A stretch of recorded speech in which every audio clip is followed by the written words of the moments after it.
Je m'appelle Steve Avis, AVI2SE, je suis délégué syndical du site de Villejuste. Ok, très bien. Bon, aujourd'hui, le problème pour vous c'est quoi là? Vous allez être, vous êtes à nouveau avec un nouvel employeur. Qu'est-ce qui se passe? Racontez-moi en 2 mots. Tout simplement, on a été transféré donc, dans l'entreprise de Sépure qui ne respecte pas les conditions de reprise des salariés au niveau des conditions de travail et des éléments de salaire. D'accord. Vos revendications concrètement aujourd'hui c'est quoi? Les revendications, c'est tout simplement respecter les éléments de salaire des salariés et les reprendre dans de bonnes conditions. C'est-à-dire les éléments de salaire, la prime d'ancienneté, le 13e mois, la prime vacances, les primes d'activité et toutes sortes de primes qu'on a le droit par le biais d'accords collectifs chez notre ancien employeur. C'est des choses aujourd'hui que vous n'avez plus là chez Sépure? Non, tout est retiré. Tout ce qu'ils nous mettent en fait, c'est la mise en place de l'annualisation du temps de travail, la modulation du temps de travail. Ils ne respectent pas les contrats de travail de chaque salarié. Nous, on demande la reprise de tous les salariés affectés au contrat du SIOM, notamment ceux qui sont en accident ou en maladie. C'est juste la convention collective qui le prévoit, ils ne le font pas.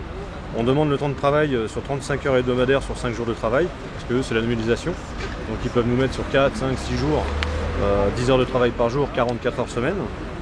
On demande la modalité de calcul et de paiement du temps de travail effectif, le pointage des heures de travaillées, le calcul et paiement du temps annexe, modalité de déclenchement du temps de pause, le paiement et calcul des heures supplémentaires à la semaine, parce que c'est à l'année, donc on dit à 2 heures supplémentaires. On demande le respect de la convention collective du déchet sur le contingent des heures supplémentaires à 130 heures. Donc ça c'est la convention collective, eux ils sont à 250 heures. Voilà. Donc ils ne respectent pas la convention collective. Reprise de l'ensemble des éléments de rémunération des salariés avec le mode de calcul et respect des dates de versement, ça c'est pareil, ça surtout. Respect du calcul de la prime d'ancienneté sur le salaire de base de chaque salarié, ça pour l'instant c'est pas encore écrit, ils peuvent nous remettre au niveau du point conventionnel. Paiement des primes de service, paiement de la prime HDD, paiement de la prime vacances de 20%. Et le versement du 13e mois, l'accord de classification, ça c'est pareil. Évolution de carrière, nous on avait un accord où les salariés pouvaient évoluer à partir de 3 ans et tous les 2 ans, c'était biennal.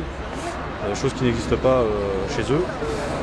Maintien des avantages acquis pour l'octroi d'une récupération lorsqu'un jour férié tombe sur un repos. Maintien des avantages sur le travail Noël, jour de l'an. Reprise aussi du personnel intérimaire et ça on y tient, parce qu'on a beaucoup d'intérimaires qui sont là depuis longtemps. Payer 35 heures et proposition d'embauche pour les plus anciens. Et aussi la mise en place d'instances représentatives du personnel, parce que chez Sépure en fait ils ont on va dire mis en place un CSE central régional, donc on n'aura plus d'instances représentatives du personnel sur le site. D'accord. Concrètement aujourd'hui on a combien de salariés en grève et c'est quoi les conséquences finalement aujourd'hui? Aujourd'hui je vous dirais qu'on a 100% de l'agence qui est en grève, donc même les agents de maîtrise, les cadres sont avec nous. La conséquence pour l'instant c'est la perte d'argent pour les salariés. Nous tout ce qu'on demande c'est de respecter nos droits et d'être pris dans de bonnes conditions, c'est tout. On ne demande pas des augmentations de salaire de 10, 15, 20%, on demande juste ce qu'on a actuellement, pas plus, pas moins. Voilà. D'accord, là aujourd'hui vous êtes là devant, vous ne bloquez pas de camions? On ne bloque pas de camions, on n'a rien, de toute façon il n'y a pas de camions à bloquer puisque depuis le 1er novembre nous sommes en grève. Et l'employeur n'a pas ramené les camions, ne nous a pas ramené nos EPI. En fait, on est sans moyens matériels. Rien pour bosser. Voilà, on n'a rien pour travailler. Aujourd'hui, ce que vous demandez finalement, c'est que les salariés de Sépure aient aussi les mêmes droits que vous, puisque ça ne serait pas pour garder vos avantages et être... Bien sûr, de toutes les façons, les salariés de Sépure vont venir nous rejoindre petit à petit. On va dire qu'on est le premier dépôt, on est la première agence avec les premiers représentants à mener cette lutte chez Sépure. Donc c'est un début, et on lâche rien. Alors, là, sur le terrain, les échos qu'on a, c'est que cette grève, elle n'est pas si pacifique que ça. Il y a certains salariés de Sépure qui annoncent s'être fait prendre à partie ou agresser. Non, mais ça, c'est les habitudes de chez Sépure, on les connaît. Moi, je vais être très clair là-dessus. Aucun salarié de l'agence de Villejuste n'est concerné par ces problèmes-là.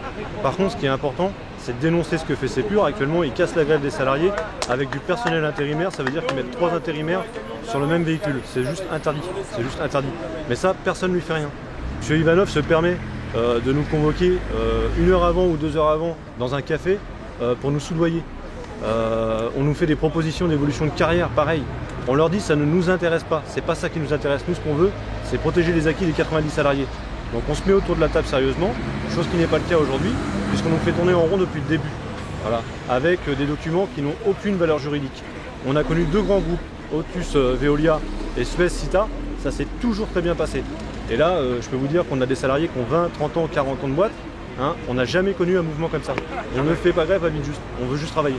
Ce matin, j'ai rencontré un chef d'équipe de Sépure qui travaille là-bas, pas en intérimaire, et qui m'explique qu'il s'est fait frapper tout simplement par des mecs cagoulés qui sont arrivés pendant sa tournée. Alors je vous le redis, je vous le répète, aucun salarié de Midjust n'est concerné par ça. Tout simplement, on est contrôlé par les huissiers matin, midi et soir. On a les renseignements généraux de la préfecture de police, pareil, qui nous appellent au téléphone et qui viennent nous voir systématiquement tous les jours. On est contrôlé par les gendarmes systématiquement et la police nationale. Vous dénoncez ces pratiques? Oui, bien sûr. Bien entendu. Nous, on n'est pas habitués à ça. Nous, c'est notre premier mouvement qu'on fait à Midjust. Je vous dirais, c'est tout nouveau pour nous. Nous, tout ce qu'on veut, c'est d'être repris dans de bonnes conditions, qu'on respecte nos conditions de travail et nos éléments de salaire, et demain on remonte dans les camions et on retravaille. Par contre, je voulais juste passer un message pour les habitants de la vallée de Chevreuse. Je m'excuse au niveau, au nom de tous les salariés pour la gêne occasionnée. Hein, mais c'est vraiment parce que là on n'a pas le choix, on est déterminé, on n'a pas le choix de faire ça. D'accord. Voilà. Je reste encore une dernière fois sur parce que quand même finalement c'est ce qui est un peu ressorti dans la presse. On cherche la sensation. Et le côté de la sensation, allez le chercher. C'est la 19e agression. Pour vous, c'est quoi? C'est le fait des casseurs de grève qui sont pas avec vous? C'est quand même 19 agressions physiques ou verbales. Vous êtes sur une affirmation d'un type. Non, mais si. Je sais pas. Moi, c'est les agressions, vous les avez vues. Il y a une affirmation d'un type équivaut valeur. Je m'excuse, sans preuve, aujourd'hui, voilà, il ne se passe rien. Stig vous l'a dit, les potes sont là, ils sont déterminés, certes, mais ils sont sereins, tranquilles, voilà. Vous voyez bien comment ça se passe, vous êtes là. On a un problème, effectivement, avec des élus de plus en plus, je m'excuse, Stig, mais parce qu'aujourd'hui, à force de vouloir tirer les prix, voilà, pour que ça coûte moins cher, pour pouvoir se faire élire, pour pouvoir travailler tout ça, voilà ce que ça engage derrière. Ivanov, on le connaît bien. Plusieurs fois, on a eu des conflits pour des régularisations de sans-papiers chez lui dans son entreprise Sépure. Les derniers, c'était au mois de décembre 2017, là, ici en Essonne et sur l'ensemble de la France. Voilà, on connaît bien l'entreprise. Ivanov, c'est l'entreprise du déchet qui fait le plus de marge. C'est un low-coster du déchet. Pourquoi? Parce que voilà, il tire les prix, mais par contre, il ne paye pas ses salariés derrière. Ils sont aux garanties sociales zéro. Oui, les garanties sociales qu'ils ont acquis avec Veolia ici, les salariés, ils veulent les garder, et c'est bien légitime. Jusqu'à 500 € de perdus pour certains salariés. Comment aujourd'hui vous pouvez perdre 500 €? Moi je ne sais pas comment on pourrait faire, comment on peut vivre après comme ça. Il faut pouvoir vivre dignement de son travail. C'est essentiel quoi. Et d'être respecté dans cette condition-là. Voilà quoi. Alors il y a quelque chose que j'aimerais juste savoir parce que c'est forcément pas très clair pour les gens.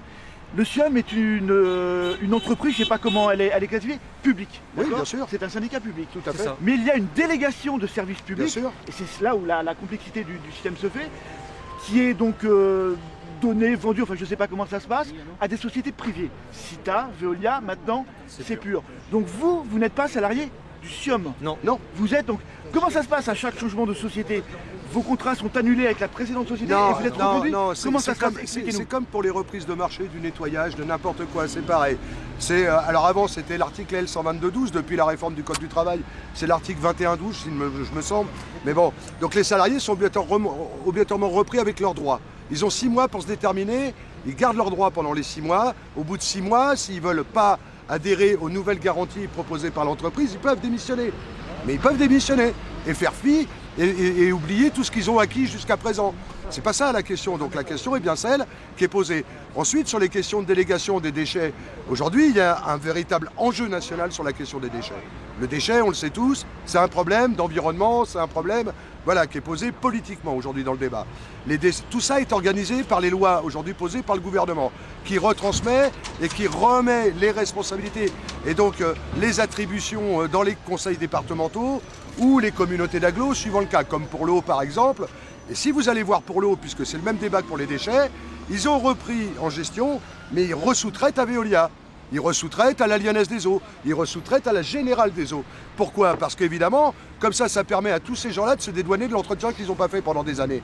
C'est ça la question. Aujourd'hui, on a un réseau d'eau public qui est pourri à 50% et qui fuit à 50%. Mais qui va investir? Sûrement pas eux. Donc ça va être renvoyé encore à nos impôts. Comme pour la question des déchets et la gestion des déchets, parce que ce sont nos impôts qui les payent ces gens-là. Donc voilà, et moi je veux pas que mon impôt, il aille dans la poche d'Ivanov, je veux qu'il aille dans la poche des salariés. Et donc ces questions-là, elles sont posées en grand. Mais pardonnez-moi de revenir une seconde sur les salaires. Il n'y a pas de disposition légale qui vous permette de passer d'une société à l'autre en gardant votre ancienneté et votre salaire. Il est bien là le nœud du problème. Si, il y a une disposition légale. Il y a une disposition légale. Il y a les conventions collectives. Il y a les mais parce qu'aujourd'hui, dans une entreprise, avec les lois de travail, on peut avoir des niveaux de garantie différents suivant les entreprises, malheureusement. On a certes une convention de branche, mais on peut avoir des accords d'entreprise qui sont inférieurs aujourd'hui, s'ils sont signés par les délégués syndicaux. C'est ça la question de fond. Et comme le dit Steve, parce que ça, il vous l'a dit tout à l'heure, 7 000 € qu'on lui propose pour qu'il signe le transfert des salariés, l'autre, et puis une carrière en or, il lui propose. C'est ça le dialogue social? C'est pas ça le dialogue social. Ça, c'est un dialogue de mafieux. Voilà. Et ici, on n'est pas à Naples. Voilà. On n'est pas en Italie. Ici, on est en France et on est sur une commune où on doit traiter les gens comme ils doivent être traités, sereinement et sérieusement, en respectant leur dignité de salarié et surtout pas les traiter comme on les traite aujourd'hui. Voilà. C'est vraiment les nouvelles dispositions du Code du travail qui s'appliquent ici contre vous? Mais bien sûr. Bien sûr, mais comme elles s'appliquent partout ailleurs, les nouvelles dispositions du Code du travail, il suffit voilà, que d'être convaincu et de faire convaincre quelqu'un pour qu'il signe n'importe quoi et que ça s'applique. C'est comme ça aujourd'hui le Code du travail. C'est pour ça qu'on le combat, ces dispositions-là. Votre motivation, elle est à quel niveau aujourd'hui? Elle est totale, vous allez bloquer pendant une durée indéterminée, vous n'allez pas laisser le champ libre à ce qu'on vous propose avec la société Sépure? Soit on nous reprend dans les conditions actuelles, ou soit on ne veut pas de Sépure. Voilà, on ne veut pas travailler avec cette entreprise. Elle ne nous respecte pas, elle ne nous respecte pas, elle ne respecte pas les salariés. Nous ne travaillerons pas avec cette entreprise-là. Quel retour vous avez des dirigeants du SIOM? Je crois que le patron du SIOM, c'est le maire de Murs-sur-Yvette, je dis pas une bêtise ou... Moi très sincèrement, je pense que... C'est ça. Quel contact vous avez? Est-ce que vous avez un échange avec les élus? Comment ça se passe concrètement? On a eu quelques échanges, moi je pense que le client s'est fait berner. Voilà, clairement. Je pense que le client s'est fait berner. Alors on peut expliquer que la société Sépure a récupéré le contrat à la délégation de service public en proposant une enveloppe bien inférieure aux autres prestataires. Exactement les mêmes montants que pour les Hauts-de-France. C'est-à-dire toujours les mêmes montants, 650 000, 700 000 € au moins par an. Et en fait, ça se fait sur le dos de qui? Le dos des salariés. Oui, l'ajustement de la marge se fait sur le dos des salariés. Voilà, exactement. C'est ce que vous dites. Exactement. Voilà. C'est toujours les mêmes qui trinquent. Et ils ont fait 5 semaines de grève dans les Hauts-de-France pour combattre cela aussi. Voilà. Et dans les Hauts-de-France, curieusement, le marché a été cassé. Voilà. Et ils ont repris le numéro 2, donc l'entreprise Covad.